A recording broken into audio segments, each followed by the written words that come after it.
2년 전 국민의힘의 국가정보원법 개정안 필리버스터에 조정훈 시대전환 대표가 마지막 한 표를 던지면서 마침표를 찍었죠. 자, 이번 검수완박 입법에서도 이분의 한 표가 주목이 되는데요. 필리버스터 저지에 캐스팅 보트를 쥐고 있는 시대전환 조정훈 대표와 전화 연결해 보겠습니다. 대표님 안녕하십니까? 네, 안녕하세요. 반갑습니다.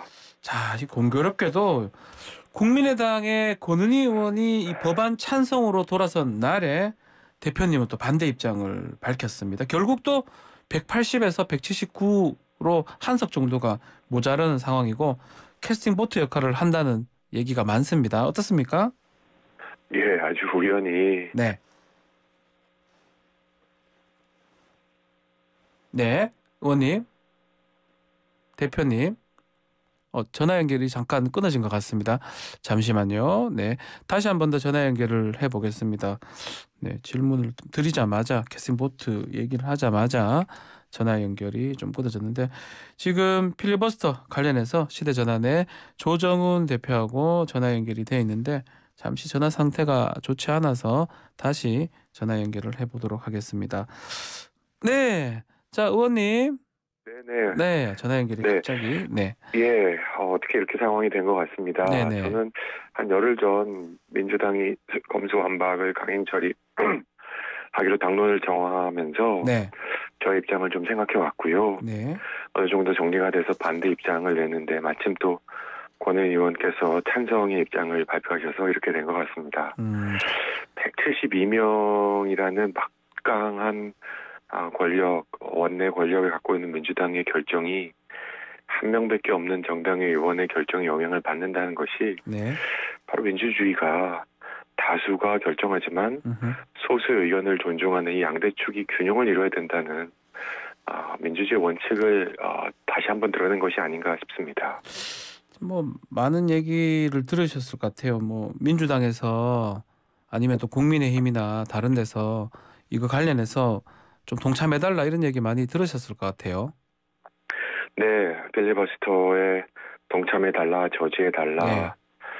제 핸드폰이 문자 등으로 좀 너덜너덜해졌습니다. 엄청 많이 왔나 봐요. 양당 예. 뭐 모든 당에서 온 거 맞죠? 예, 양쪽 다 이제 그런 요구를 해오시고요. 예. 또 많은 국민 또 여기에 관심이 많은 분들께서도 뭐 적극적인 관여층들이 문자를 보내고 계셔가지고요. 예.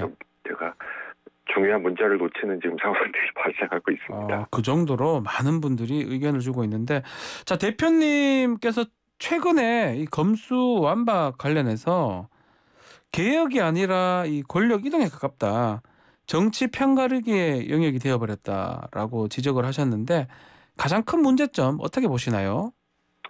네, 검찰 수사와 기소를 하는 막강한 권력이 견제받아야 되고 또 지금까지 있어왔던 부적절한 검사 수사들을 이제는 방지하는 제도가 필요하다라는 거에 누가 반대하겠습니까? 네. 하지만 이번 민주당의 검수완박 그 강행에 대한 걸 보면 몇 가지가 저는 매우 부적절한데 네. 첫째는 이 검찰 개혁이라는 큰 이슈를 너무 급하게 처리하다 보니까 이게 마치 진영 간의 싸움이 되어버리고 한쪽 진영을 선택하면 검찰 개혁을 무조건 지지하고 또 다른 쪽 진영을 지지하는 사람들은 무조건 반대하는 진영 논리에 빠져버렸습니다. 네. 전 국민적 공감대가 무너졌고요. 또 두 번째는 견제받지 않은 권력에 대한 개혁이 필요한데 그 과정에서 만들어낸 대안들이 지금 많은 전문가들이 지적하는 것처럼 위헌성의 문제가 있고 네. 또 수사 공백의 피해가 적지 않을 것으로 예상되고 특히 이제 민생 관련 범죄 수사에 대한 그 역량 부족 등이 매우 분명하게 드러날 것으로 예상되는데 이런 많은 부작용들에도 불구하고 네. 이렇게 다가오는 뭐 열흘 20일 안에 처리하려는 이유가 진영 논리 외에 뭐가 있을까?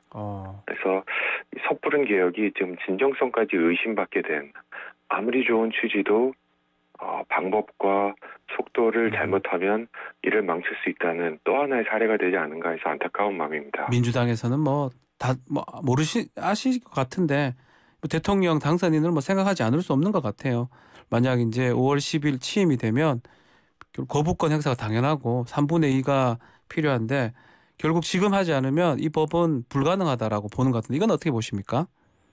가능합니까? 예, 앞으로도? 예, 내가 아니면 절대 안 된다라는 것은 민주주의에서 굉장히 위험한 생각입니다. 네. 그리고 앞으로 또 선거가 있고 대통령 선거가 있고 5년 후가 있겠죠. 예. 그렇죠. 완전히 바뀔 상황도 오고 있는데 네.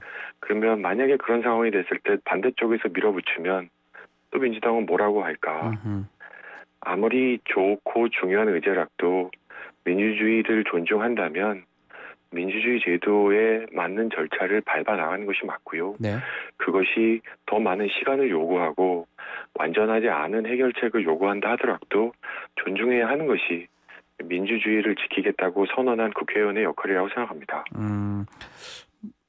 양향자 의원 같은 경우는 참 좀 상황이 좀 이상하게 됐습니다. 무소속으로 사보임 됐는데 처음부터 안 한다고 또 했으면 되는데 갑자기 이렇게 또 이렇게 돼가지고 또 본인 입장이 곤란하기도 하고요. 또 민영배 의원이 탈당까지 하는 또 이 강수가 되기도 하고 이건 어떻게 보십니까? 예, 양향자 의원이 그 배정됐을 때 약간 스텝이 꼬인다라는 생각을 했고요. 아 실제로요? 예. 예, 뭐 양향자 의원님 민주당으로 가고 싶다라는 걸 그거 안 한다고 못 합니까? 밝히신 저는 좀 반대니까 좀 이상한데 이렇게 얘기하면 되잖아요. 굳이 예, 있다가. 이게 스텝이 좀 꼬이신 것 같고요. 아, 민영배 의원의 그 탈당, 임시적 또는 전략적 탈당 예. 또는 꼼수 탈당은 저는 좀 분노가 됩니다. 제가 된다. 예. 평소에 존경하는 의원님이신데요.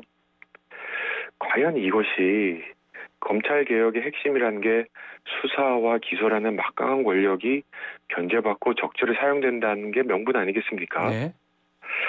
지금 운영 소위에 한 명의 비교섭 단체를 넣은 것은 소수의 목소리를 충분히 듣자라는 아주 중요한 장치거든요. 이것을 스스로 무너뜨려가면서 더 큰 대의를 지키겠다라는 것은 목적을 위해서는 어떤 수단도 가능하다라는 네. 아마 우리 초등학생들한테 이게 과연 설명 가능할까? 제가 딸이 중학생이 있고 초등학생이 있는데 설명을 좀 못한다고 생각합니다. 아 설명하기 어렵다.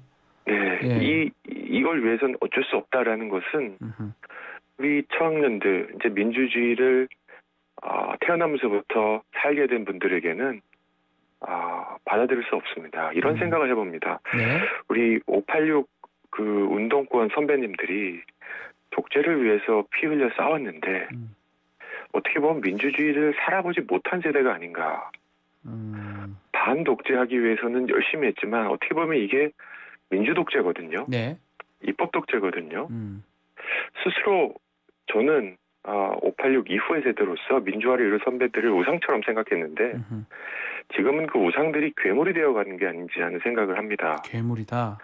네, 정치는 없고 뭔가 부숴야겠다는 지금 망치만 있는 것 같습니다. 지금 왜 이렇게 민주주의를 원칙을 이렇게 자꾸 뒤흔드시는지 모르겠습니다. 원칙이 뭐 윤석열 당선인이 이제 한동훈 뭐 법무부 장관 지명하고 이런 부분하고도 맞닿아 있지 않습니까? 이거 어떻게 보십니까? 한동훈 그 지명이 네. 정무적으로 적절했다 안 했다는 논쟁할 수 있습니다. 다만 절차적 하자는 아직은 없지 않습니까?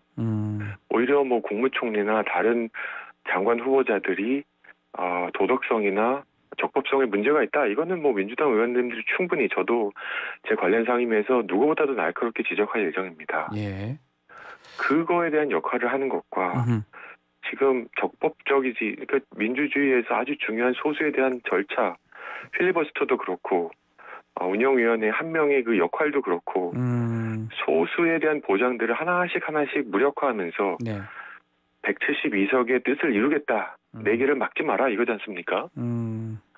무서운 힘의 지금 발현인데요. 힘이 세다. 그 힘의 일부가 되지 않는 사람들은 두렵습니다.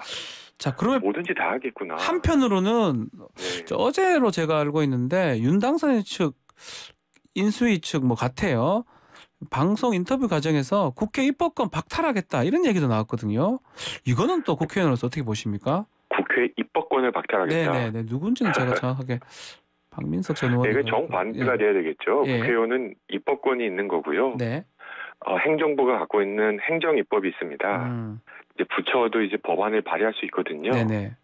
그러니까 의회 내각제와 대통령제 약간의 그 절충안이었죠. 저희가 개헌의회를 만들 때 이것이 갖고 있는 부작용 많은데 네. 저는 아주 사실 확인을 해봐야 되겠습니다만 네, 저도 만약 그것이 정확하게 여쭤본 게 아니라서요. 예. 예, 사실이라면 부적절하지요. 이것도 부적절한 거죠. 네, 국회 입법권을 박탈하겠다. 그러면 국회를 무력화시키겠다는 얘기죠. 또 어제 또 SNS로 김용민 민주당 의원이 밝힌 건데 또 고검장이 뭐 글을 하나 올렸던 것 같아요. 혹시 보셨는지요? 어떤 내용일까요? 네, 뭐 지금 국회가 국민이 우습냐라고 이제 이 국회의원한테 검사가 지금 글을 올렸던 거를 또 밝혔어요. 요번 네. 입법 관련해서요. 네. 검찰이 자신들의 그 임명된 권력을 국민들에게 선택된 권력, 선출 권력과 동등 또는 그 위로 올라가려는 노력은 부적절합니다. 네, 그렇죠. 그것은 뭐 명백합니다. 그리고 국회가 검찰 개혁의 논의를 주도하는 것은 당연합니다. 그걸 부정하는 것이 아니라 이 검찰 개혁을 위한 방법을 찾아 나가는데 지금 찬반이 첨예하게 갈리고 네. 또 강론에서도 많이 갈리지 않습니까? 근데 마치 5월 10일이면 세상 망할 것처럼 세상 종말이 오는 것처럼 이렇게 서두르다가 보면 아주 좋은 취지도 정파적 당론으로 정파 싸움으로 비출 수 있고 또 망칠 수 있다는 거고 그 피해는 오로지 국민 특히 미래 세대가 질 거라는 생각입니다. 네. 좀 천천히 가자. 그래도 일 된다. 천천히 가도 된다. 예, 됩니다. 될까요? 국민들이 지지하면 네. 우리 촛불로 정권 대통령도 밀어냈는데 이거 하나 못하겠습니까? 국민들이 검찰개혁 위해서 촛불 들겠다 하면 누가 못하겠습니까? 알겠습니다. 근데 지금 이 촛불 들 사람 아무도 없지 않습니까? 자, 이런 국민을 한번 믿고 천천히 한번 가서 보다 완전하고 보다 탄탄한 검찰개혁하자라는 게 제 주장이지요. 알겠습니다. 자, 지방선거 얘기도 시간이 좀 없지만 좀 해보겠습니다. 지난번에 서울시장 선거 직접 뛰셨잖아요. 네. 지금은 안 하시는 거죠? 예, 여러분들이 전화를 하고 계십니다만 아직 네. 결정 안 하셨나? 지금 민주당 상황을 한번 말씀드리고 싶은데 전략공천 뭐 배제 뭐 여러 가지 얘기가 나오고 있는데 어떻게 보고 계십니까? 네, 지금 이 방송을 듣고 출근하시는 분들이 저는 기름값 2,000원 가까이 된 기름값, 예. 또 10,000원 한 장으로 제대로 된 점심도 먹기 어려운 이 퍽퍽한 민생을 지금 하루하루 살아계신 분들한테 네. 지금 민주당 서울시장 공천을 두고 벌어지고 있는 이 내용이 예. 매력적일까? 정말 기대가 될까? 전혀 아니라고 생각합니다. 네.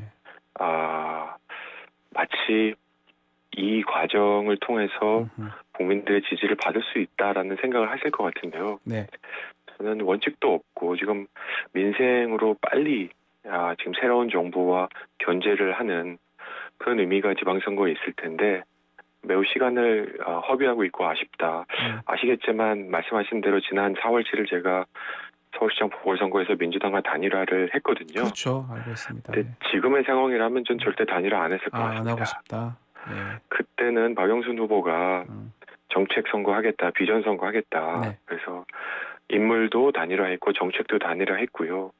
인물 선거 단일화에서는 제가 졌지만 정책 단일화에서는 저희가 이겨서 1인 가구, 주 4일제, 환경정책 등을 다 받아서 네. 정책 선거를 한번 해봤거든요. 지금 민주당의 서울시장의 비전이 뭔지 오세훈 후보에 대항해서 더 좋은 서울을 만들 정책과 비전이 아무것도 보이지가 않습니다. 그래서 예.